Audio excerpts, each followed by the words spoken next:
On this Sunday night, terrorism concerns and teens. The RCMP's radicalization warning for the parents of teenagers after an Ottawa high schooler is charged with terror offenses. It does certainly appear that, people are getting younger and younger. The fallout from Global's exclusive interview with the teen's father. As international calls for a ceasefire grow louder, what Israel is showing the world it's uncovered underground. The Prime Minister's popularity plummets, but why a leadership race could be a big risk for the Liberals. And she granted 1,000 wishes to terminally ill children. There was a lot I learned from the children that I'm able actually to carry forward now with my own situation. Now it's her turn.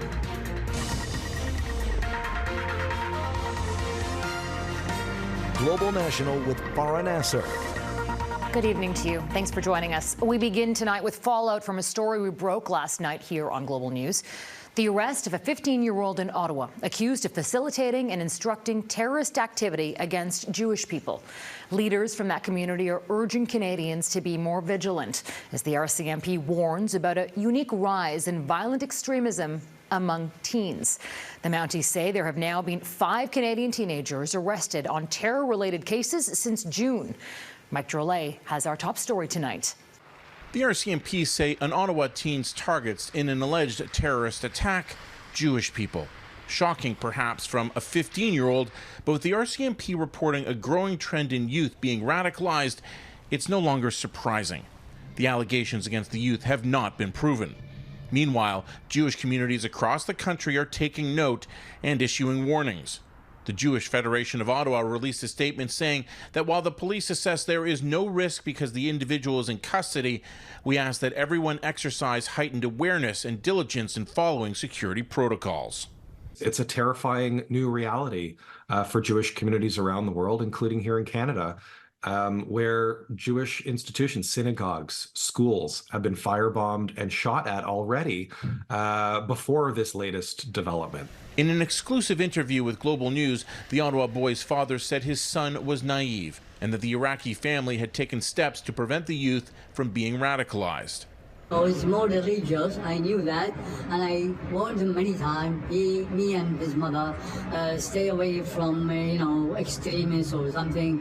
And his mom arranged some sessions with the imam of the mosque to talk to him. I think he did, and to keep him away from extremist religious people. We never had this in the family. But Global News later found Facebook posts allegedly made by the father. According to the Facebook translation of the Arabic posts, they refer to Zionists and Jews in a derogatory manner, while one says to get rid of all Israelis. When asked if the Facebook page was his, the youth's father said his lawyer had advised him not to comment. The posts were subsequently deleted. The Center for Israel and Jewish Affairs is now calling on the police to investigate the father. It's sort of a philosophical, theoretical question or debate when you say, well, when are extremist views? When has somebody become radicalized? What is a radical view or a view that is just controversial? Like, what are those lines? What are those dividing lines there? Since June of this year, the RCMP have arrested 5 youth for alleged terrorism, including 3 teens in Calgary who were arrested alongside a 20-year-old who admitted to posting an Islamic State group recruitment video on TikTok. The RCMP are concerned enough that Global News has learned they're launching a national campaign to educate parents about the signs of radicalization. Mike Drolet, Global News, Toronto. Devastation and desperation continues in Gaza, but there is some relief as more aid trucks are now being allowed through another border crossing. But it's far from enough for the hundreds of thousands of homeless and hungry there.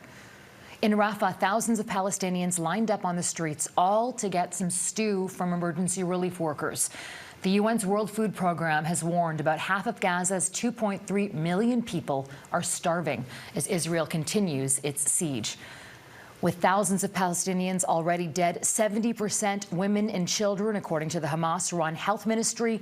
It said today another 90 Gazans were killed by an Israeli strike at the Jabalia refugee camp in northern Gaza. And the World Health Organization has condemned the destruction of a hospital in the region that's led to the deaths of 8 patients, including a 9-year-old child. Israel aims to keep up its assault until Hamas is wiped out. But as Redmon Shannon reports, international pressure for a ceasefire is growing stronger, even from Israel's allies. The subterranean tunnel. In northern Gaza, Israel's defense forces show members of the media what Israel says is the biggest Hamas tunnel uncovered yet.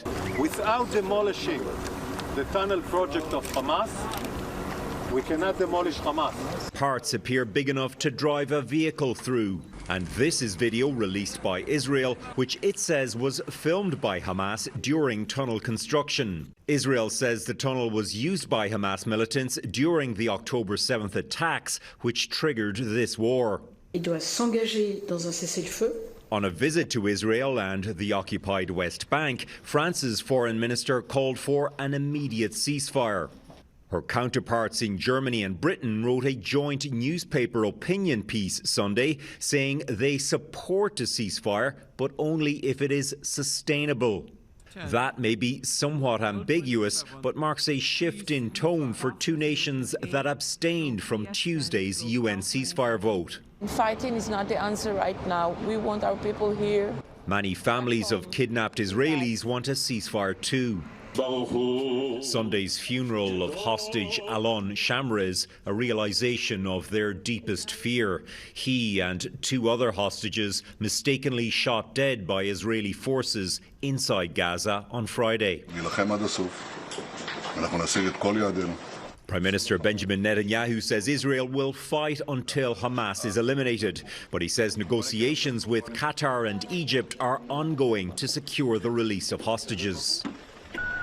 In Gaza, the desperation of those stuck in a war zone illustrated by the ever more frenzied scramble around aid trucks coming in from Egypt. But in a glimmer of good news Sunday, Israel allowed UN aid through the Kerem Shalom border crossing for the first time since October 7th. That should increase the aid flow. The Palestinian Red Crescent says before now, only 10% of the aid need was being fulfilled. Redmon Shannon, Global News, London. In Ukraine, 1 person has been killed by debris from a downed Russian drone. Ukraine's Air Force says it intercepted 2 missiles and 20 drones from Russia overnight. 9 of them were destroyed over Odessa, including the one that fell into a residential area and killed a civilian. 3 buildings were also destroyed from the explosion of the fallen drone. Ukraine says it's the 3rd Russian air assault on Odessa in the past week. At least 60 people are dead off the coast of Libya after a boat carrying migrants trying to reach Europe capsized. The United Nations says it sunk due to strong waves in the Mediterranean Sea overnight between Thursday and Friday. And according to survivors, there were 86 people on board. Alarming new figures are out on how many Canadians are dying due to the opioid crisis in this country. The national numbers released on Friday showed nearly 4,000 Canadians lost their lives during the first half of this year. Ottawa says no community has been left untouched by the toxic drug and overdose crisis. As Heidi Petracek reports, it's a problem seeing a surge in some Maritime communities now. It was at this encampment in downtown Halifax where police and paramedics responded to a medical distress call Friday. A man taken to hospital and pronounced dead. A volunteer helping those living here devastated. I believe it was a drug overdose, and from what I've heard, unconfirmed of course, that it was bad drugs. It's a growing issue. 56 people have died this year in Nova Scotia due to opioids. Not just a city problem, though. Last week, the small community of Spring Hill, Nova Scotia, held a public information session so residents could learn how to administer naloxone after 2 men died in the town of suspected overdoses. Dr. Mike Ginjavik works with vulnerable drug users in Halifax and says tainted drugs are becoming more common. 5 years ago, we hadn't seen fentanyl or anything like this, where in the west of Canada, it was all over. But starting to emerge more, and we're starting to see the impacts of it. You know, I've lost so many people close to me. Garth Mullins is a methadone user in British Columbia, where the coroner's service says the province has averaged 7 deaths a day for the past 7 weeks and is warning of toxic street drugs. There's cross-contamination, so even if you're doing cocaine or something, that fentanyl can sneak in there. The federal government says its Canadian drugs and substances strategy is working and that public health interventions are making a difference, but advocates would like to see much more done. We are not focusing on the fact that this is a crisis of the drug supply. That's why experts like COLA have written an open letter to Ottawa calling for the expansion of safe supply programs across the country and longer-term funding for ones already operating. And the issue is we've never scaled up these interventions to address the scale and the magnitude of the overdose crisis across the country. A crisis those on the ground say is spreading and only made worse by lack of housing and a struggling healthcare system. Heidi Petracek, Global News, Halifax. An exclusive new poll for Global News shows an overwhelming majority of Canadians think it's time for Prime Minister Justin Trudeau to step aside. More than 2/3 of Canadians think he should resign in 2024. The Liberals have been struggling in the polls, but as Abigail Beeman tells us, all signs point to Trudeau staying the course. And my friends, when the election comes, the Prime Minister has been consistent. It will be the honor of my life to lead us through it. He's not planning on going anywhere. Justin Trudeau has now become a bit of a millstone for the Liberal Party. A new poll from Ipsos shows the vast majority of Canadians, 69%, think he should resign in 2024. And there's other people who are kind of thinking that, any change is a good change. And then there's another group of people who are saying, in order to position the Liberal Party for the next election, because I can't vote for Poilievre and I can't vote for Singh, I need another option on the Liberal bench. Despite many wanting him to leave, 63% don't think he will. Prime ministers don't usually leave on their own. Most of them either go down to defeat or get pushed out by their own party. But there's no heir apparent in the Liberal Party that is mobilizing to push him out like there was with the Martin Chrétien folks. And that means a leadership race between now and the next election would present a risk for the Liberals, who have built so much around the Trudeau brand, even if that brand has lost some of its shine during the government's 8-year run. A leadership race at this point would divide the party, would expose divisions that are already there, would create question marks around what the party stands for, even more than there are now. And I think the Conservatives would do what they do really well, which is jump out and define the person right away before they get a chance to do it themselves.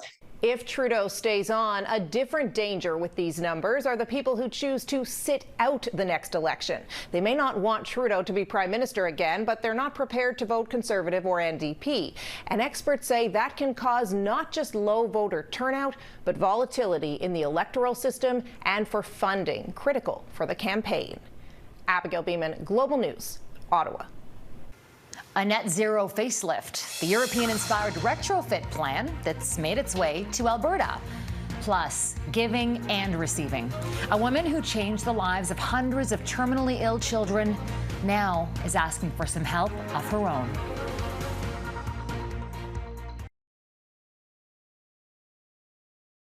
As the climate crisis pushes people to look for greener solutions, there's an effort to transform older homes into modern, energy-efficient dwellings. As Jasmine King explains, in some cases, homes more than 50 years old are only steps away from becoming net zero. The Hoppin family is all about living green. They have solar panels and now are taking it to the next level. Just with modern technologies we have now, this is the time to do this. The Hoffmans decided to deep retrofit their home, meaning giving it a facelift, replacing the original exterior of the house with new panels to keep heat in, the cold out, and reduce energy use. Instantly, the day they put the insulation and the panels on the house, it was quieter, and within an hour, the whole house was almost the same temperature. There's no more cold spots, hot spots. The Hoffmans were one of 3 families that took part in the Retrofit Canada pilot project. The idea was sparked from a method used in Europe and made its way to Alberta. Edmonton's always been a hot spot for net zero housing. It's a really great place to see how this business is growing with some of the first net zero homes in Canada built here. What makes this unique? The 3 homes are all more than 50 years old. The changes took months. The retrofit isn't cheap, but money will be saved in the long run. The 3 homes drastically cutting their energy use and their bills. Depends on your overall energy usage, but you can easily cut 50% of your energy bill by doing a deep retrofit. And once you add solar, then you can basically cut all of the energy bill. Heat pumps and air filters are also a big part of the changes. We know that when we have smoky days, we can filter our air. We're not having a bunch of air exchange through the leaky envelope of a regular house, but that air is coming in through a place where we can filter it. And so it's also, just having that peace of mind. For the Hoffmans, it's one step closer to their goal of net zero. Setting an example in our local community, just like this is possible. Jasmine King, Global News. Ahead, the plan to tackle a growing grizzly bear problem in Pemberton, BC.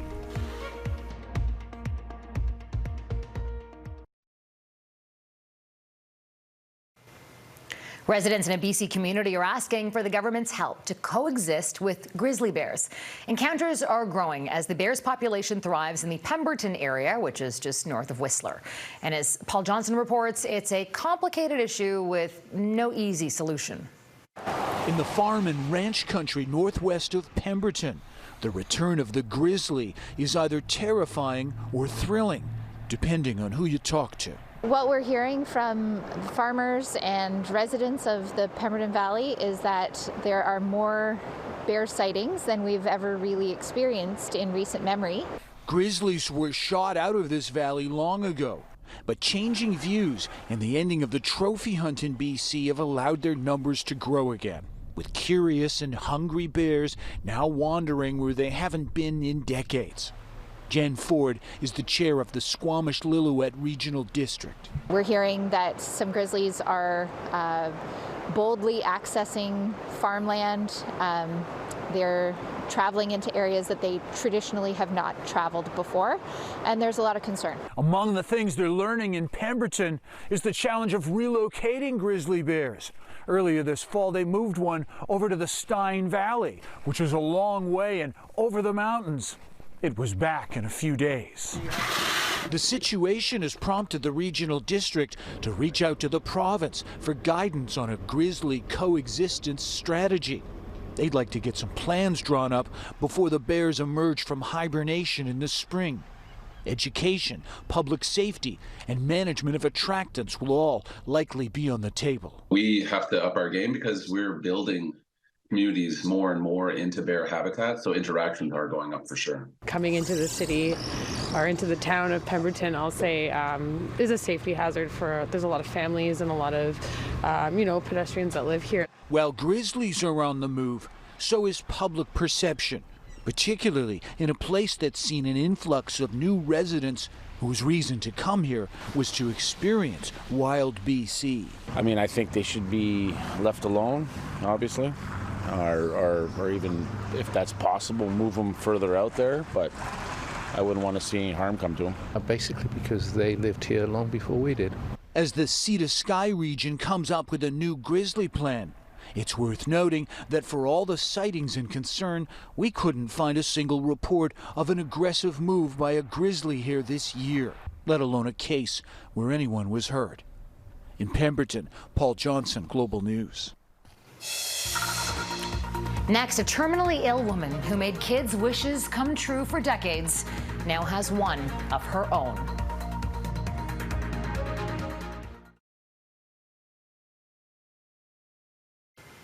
Around 40 years ago, Michelle Harrison established a charity aimed at making dreams come true for kids who are battling life-threatening illnesses. Well, now, the Winnipeg woman behind the Dream Factory is planning one last act of giving back as she faces a similar struggle of her own. Catherine Dornian reports. In 1983, Michelle Harrison helped arrange for a young boy with brain cancer to meet his idol, Wayne Gretzky. This was the beginning of something big, the Dream Factory, a nonprofit that gives kids facing life-threatening illnesses unforgettable experiences. Michelle never thought she'd be on the receiving end of a Dream Factory experience, but sadly, she's now facing her own battle. I feel like I'm going to pass away with some sense of, I did something for the kids that I worked with for many years, and leaving this legacy behind with the Dream Factory of 40 years just seemed the best thing to do. Now battling terminal lung cancer, Michelle wants to spend her remaining time giving back. The Dream Factory is aiming to raise $60,000 for her Living Memorial campaign. Executive Director Andrew Kusi says that money will go towards creating more dreams for kids. We're trying to do as much as we can so that we can continue to be an organization that says yes to each and every child and family that we meet, and never have to put a limit on what a dream can be or how many kids and families we're able to help. The dreams might be a trip to Disneyland or smaller things like a pet or a makeover for their bedroom. Andrew says demand has skyrocketed, with over 70 referrals for kids this year, up from 28 last year. Michelle says giving kids something to look forward to and hope for is very important. It was incredibly rewarding, especially, talking to the children and hearing how their wish panned out and how happy they were. And the family, because it is really the family going through the whole thing with the child. With over 1,000 wishes granted in the past 40 years, she wants them to grant 1,000 more, especially since working with the kids has made her own mortality easier to face. I learned about grace. I learned about not to be afraid. There was a lot I learned from the children that I'm able actually to carry forward now with my own situation. Wanting to carry that hope forward for those she'll leave behind.